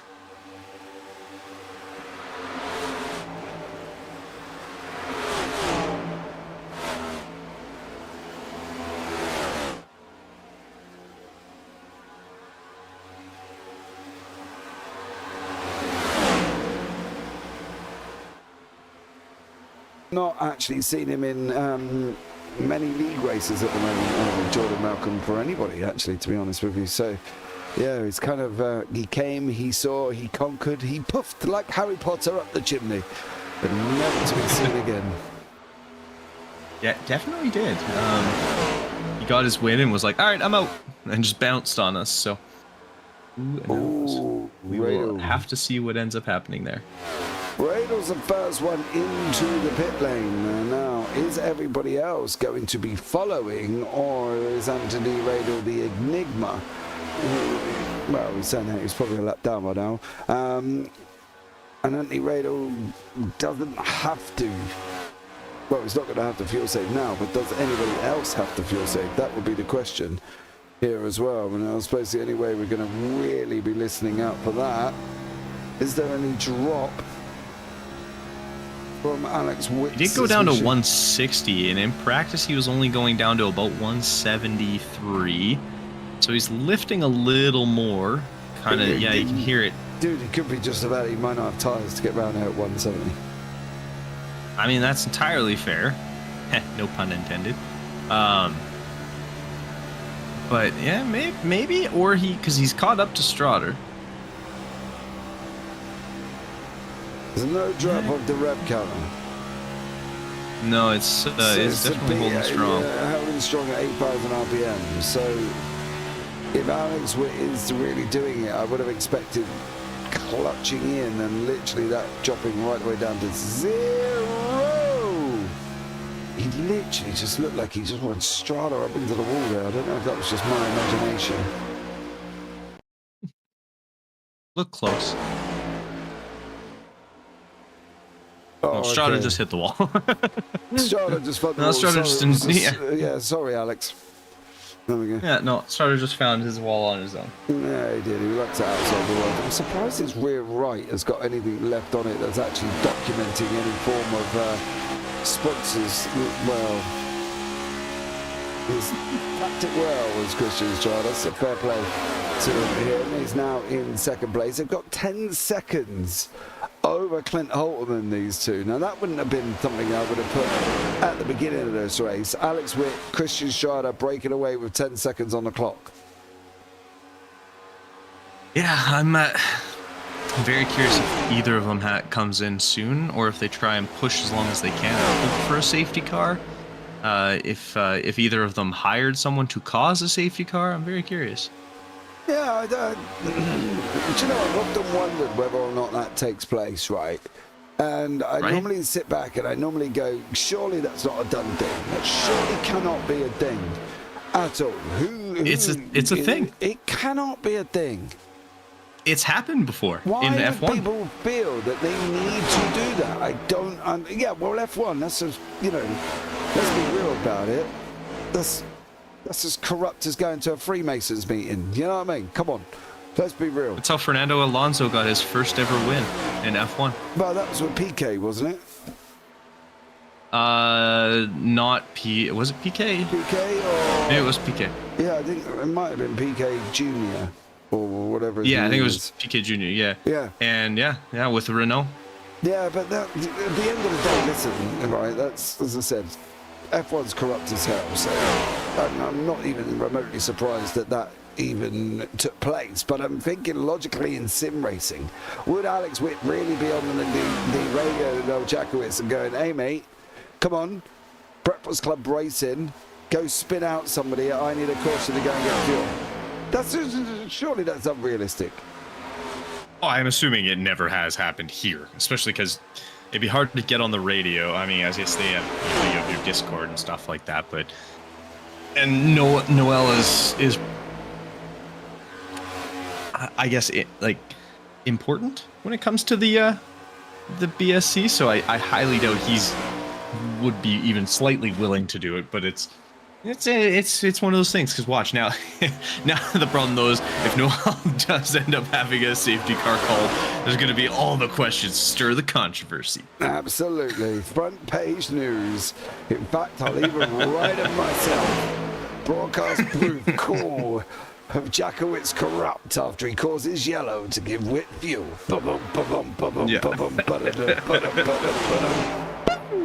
That's there as well. I can see it now. Well, Witt's not really dropping away from Strada anyway. I will say one thing, that Ultimate has closed up. They were 8.9 and they were coming close to 10. So when Ultimate's got the gap down to about 8.7, it was out at 10. Stockner's got to be Cody Kern, and Cody Kern is doing a stellar job once more. Stockner's just kind of got almost nowhere to go on that Sheets machine. Oh, as I say that, Cody Kern runs the like pie, and Stockner's going to drop it straight underneath. And nope, not this time around. I thought it might have been managing to hold on to that one as well. Why is the circuit, an oval circuit, why is it so difficult to overtake? I find for this track specifically, you never really have a straightaway, so you're constantly having a little bit of turning, and it kind of just depends on what line you're running. Like I said, lane 2 does not have much for grip. Line 3 does, but you can really utilize lane 1 as well to really sort of push it, and it makes it harder because if someone's starting to try and make a move low and you go up a little higher, well, you're able to carry more speed, and because it never really truly comes to a straightaway on that backstretch, you're still not able to get quite as much of an impact going low as you do going high, because you're not having to like swerve a little more aggressive to kind of avoid hitting that wall coming out of it, because it's still curved. So it's like a really weird shaped egg almost in this race, more so than a D oval. And I think that's partially helping with that, but also the draft really doesn't do anything. So even if you were able to kind of utilize a car beside you or anything like that, it doesn't really help as much as you would want it to. So you kind of get almost left there, and kind of it's just a very difficult maneuvers to try and make happen. Yes. You can see he's even trying to make a move here in lane 2, but finally got it. Finally, it took him 6 laps just to make one car. Yeah, no, I agree, and unfortunately, I think Kern's not going to let this go. Here, I'm a Brusso, Joshua Kuhn. I want to pick up the leads. These guys having a nice little battle. I know they're a couple of laps down, but they are fighting away. Here, Armand stayed in. He stayed strong. Has our league. Just thinking of a word. I can't quite remember what it is, but steady. Steady, Mr. Brusso. Steady. As we're going into 9 to go here. This is a battle down in 14th and 13th with these guys having a right little ding-dong. So fair play to them for continuing the fight. Kern has not managed to get past Stockner here. And Noel Jackowitz and Andrew Burrell, also 2 back markers, should be having a little ding-dong as they've just been lapped again by Mr. Strada and Mr. Witt, and it looks like Strada's come off the bad side of that though, Kenton, because he was only 4 tenths back, I believe. He's now 6.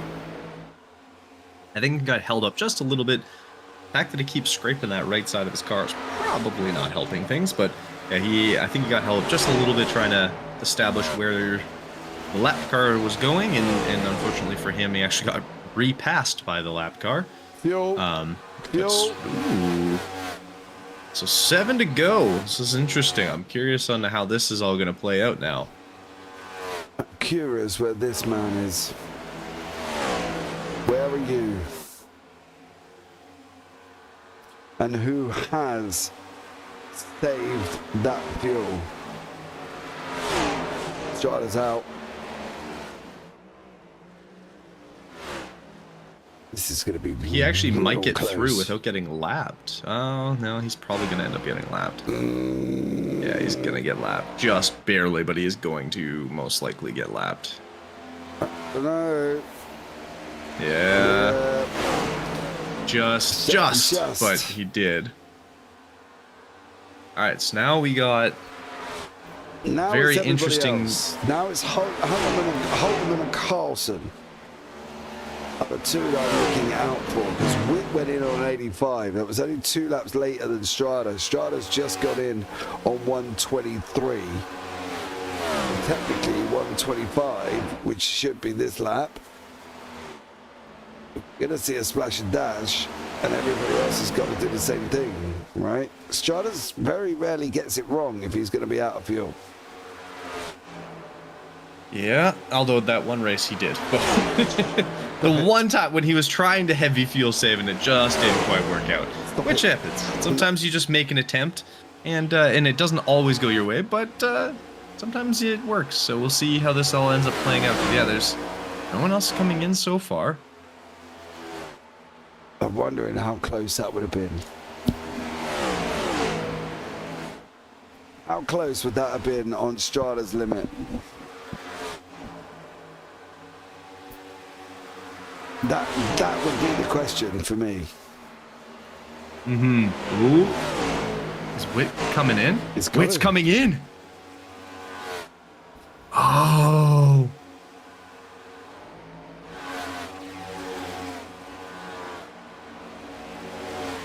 Just gotta leave these two. Just gotta leave him. 89, he went in 4 laps later. That might... is he going to have enough? 129, and he's never been not near enough at the front to warrant that situation with his tyres, with his fuel. He's only got 2 to go. This is... It's got to have enough. A literal, like, yellow now ruins so many things. He's got to have enough. There's no way. If he goes over the final line, then he's got enough. Because once we go final, there's no yellow flag, ladies and gentlemen. He's coming around about 4. If Holtman carries on, which he is doing, so this is it, the final lap of the race, and at the moment Clint Holtman seems to have pulled off a little bit of a miracle, but there is quite a few others. Clint Holtman, Stockner, Kern and Jamelin are all not having to pit as they're going to be on the final lap of the race. It looks like Holtman's going to come over and make it 13 in a row for the boys at OWR. Great run from Clint. Never really at the front. It was all Witt, it was all Strada, and it's now all Holtman. Bow down for Clint Holtman. He has just pulled it off with Nick Stockner and Cody Kern. Kern gets a 3rd place there as well. Well done, Cody. Stellar job for him. Fuel saving with Andrew Jamelin coming over the line in 4th. But there's 2 people here that didn't manage that. Unfortunately, yeah, for Strada and Williams, or Witt, not quite able to make it all the way, but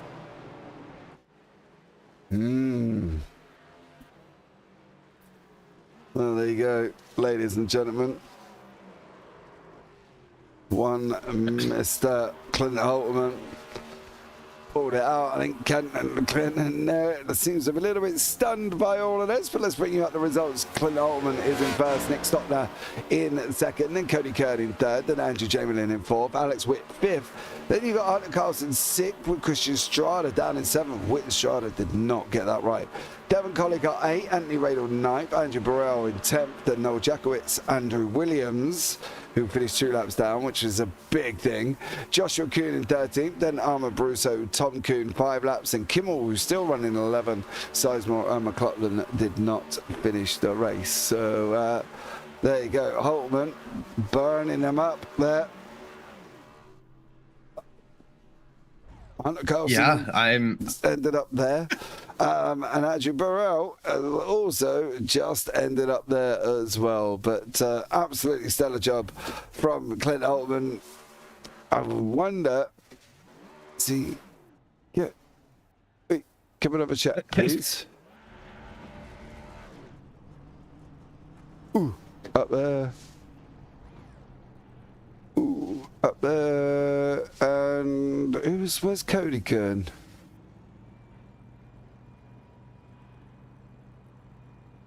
Oh, he's already up there. Okay, let's go. We'll go 3, 2, 1, I think.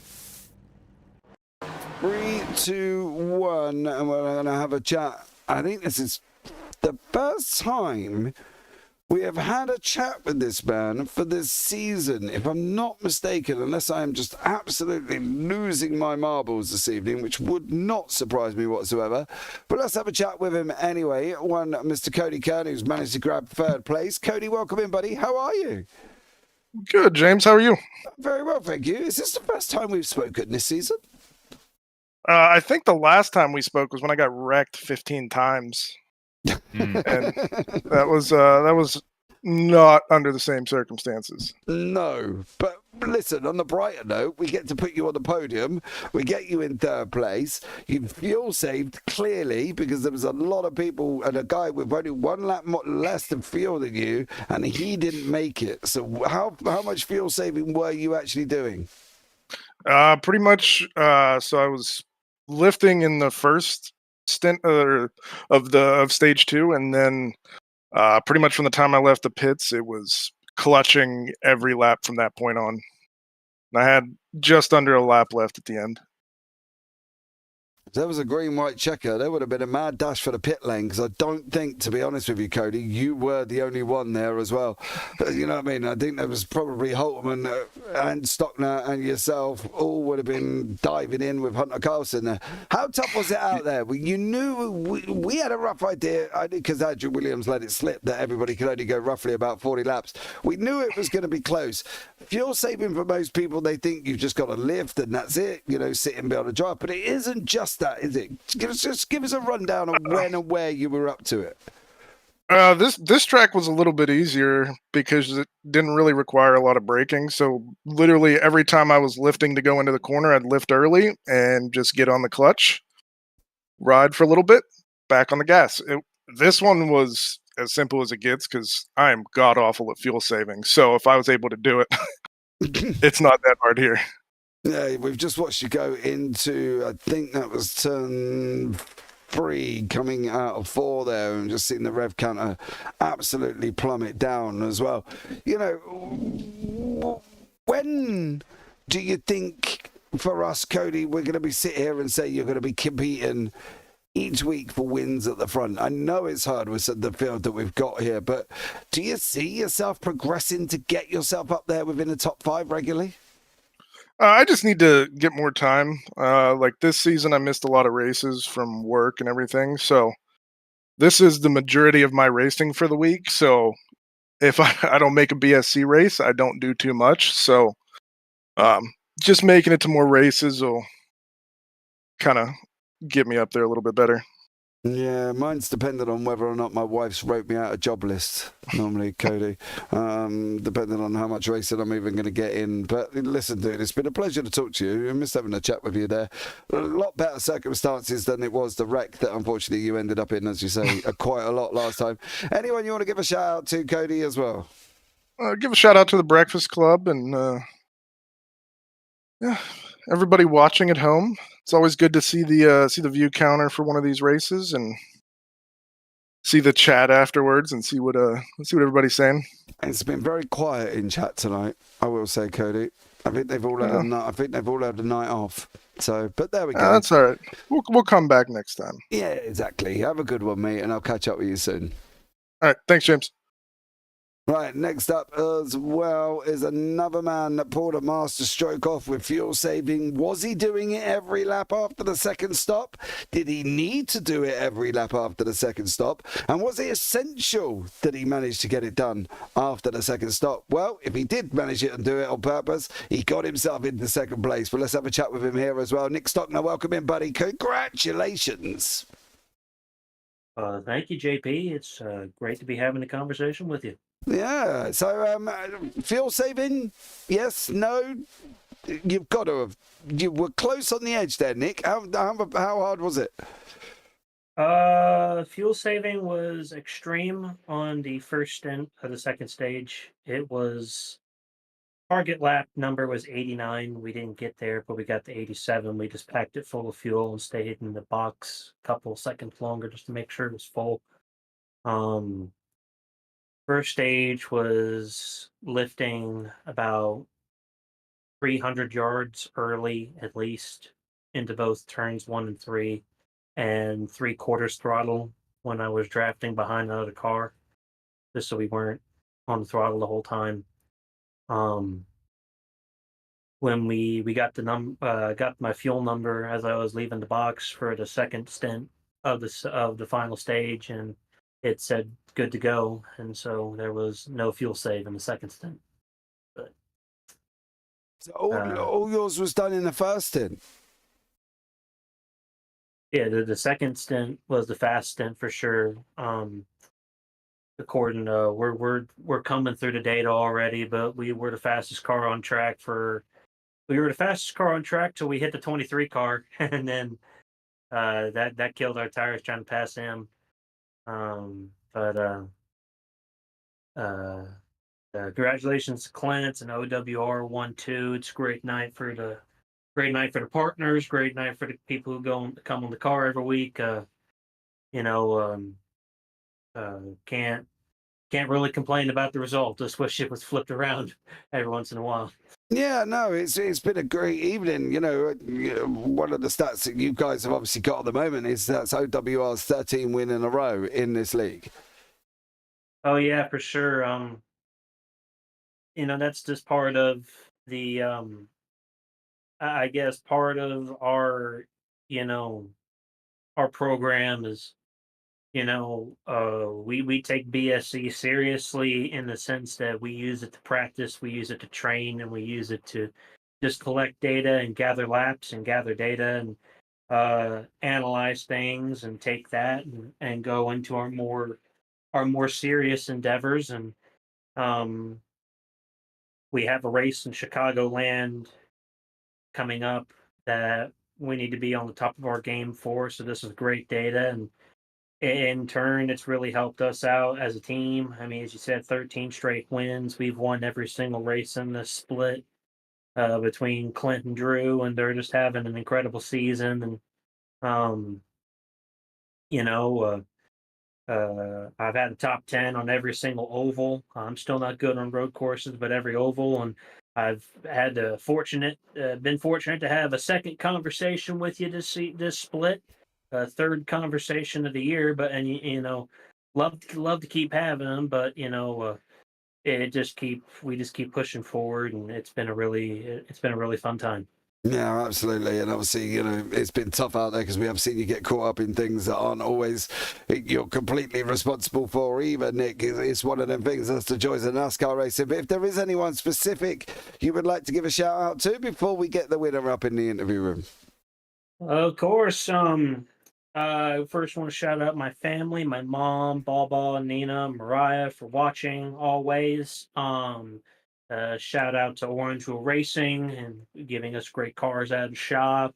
Shout out to Daikin Applied Americas, Milliken and Company, Whitehead Die Casting, Zynic Manufacturing Corporation, Dometic, C-Star, Cooper Lighting.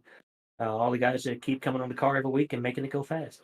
Awesome stuff. Well, Nick, thanks so much for joining us there, buddy, and look forward to seeing how you're getting on over the last round next time out. Yes, sir. Thank you very much. Well, there you go, everybody. That was Nick Stotton, and now we're going to have a chat with Mr. Clint Holtman. We've seen how Nick was saving fuel. We've seen how Cody was saving fuel. Now let's have a look inside the car from about lap 127 here for Clint Holtman, who did manage to save enough. It was close. He was on lap 89. It was going to be very close. How did you find it out there, Clint? How did you get on, and how was the fuel saving?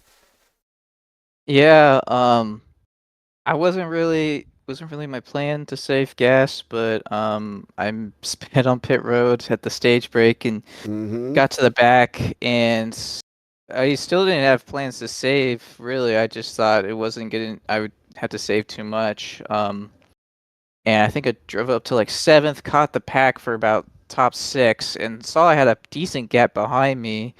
And then kind of took a look at the fuel, and I was thinking, well, maybe I can do this. So I started just pushing the clutch in like way early in the corner, letting it just roll, and then about mid corner, getting back on the gas and just doing that. I did that for about 20, 25 laps, something like that.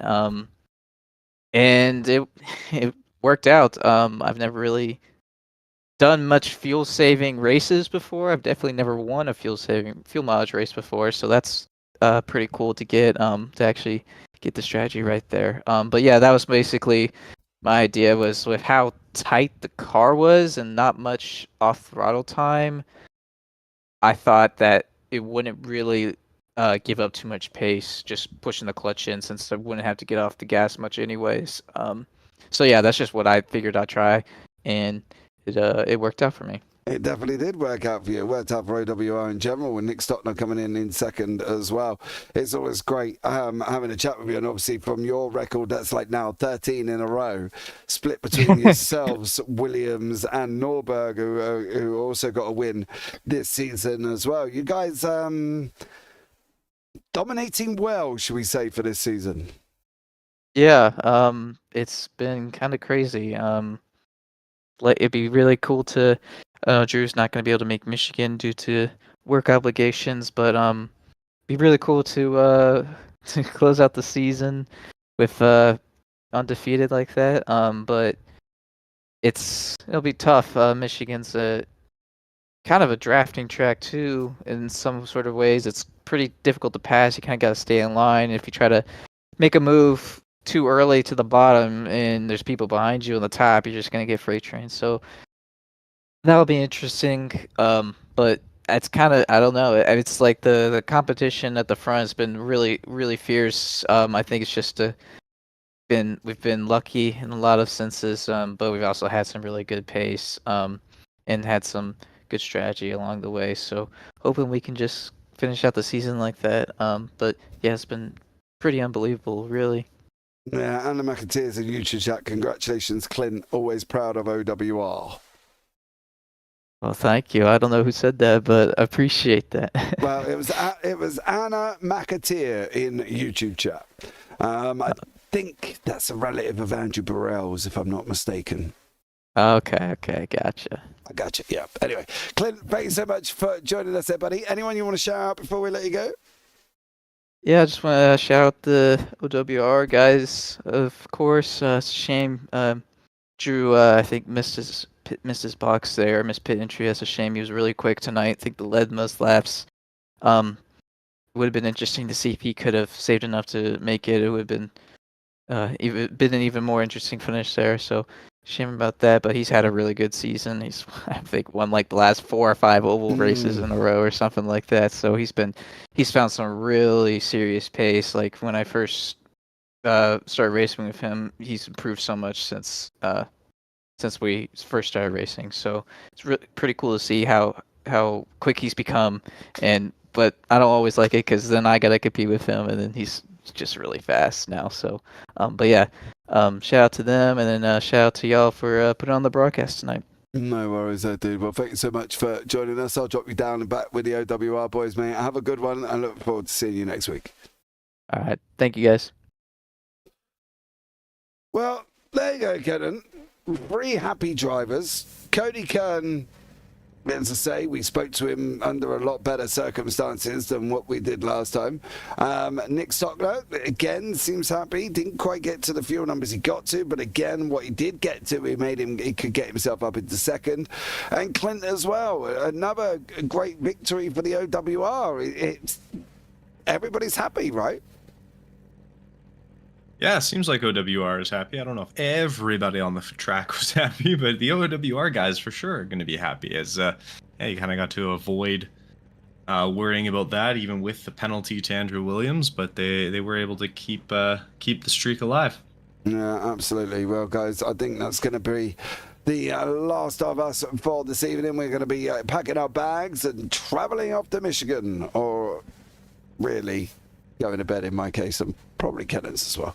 But there you go, guys. Thank you so much for joining us. I've been James Parfitt. I've been alongside Kenton Sportak as always, and will continue to be this season, next season, the season after all. And by the time I'm 50, he's still going to be alongside me. Anyway, as always, take care. Have a great week. And you never know, we might see you on a track sometime. Good night.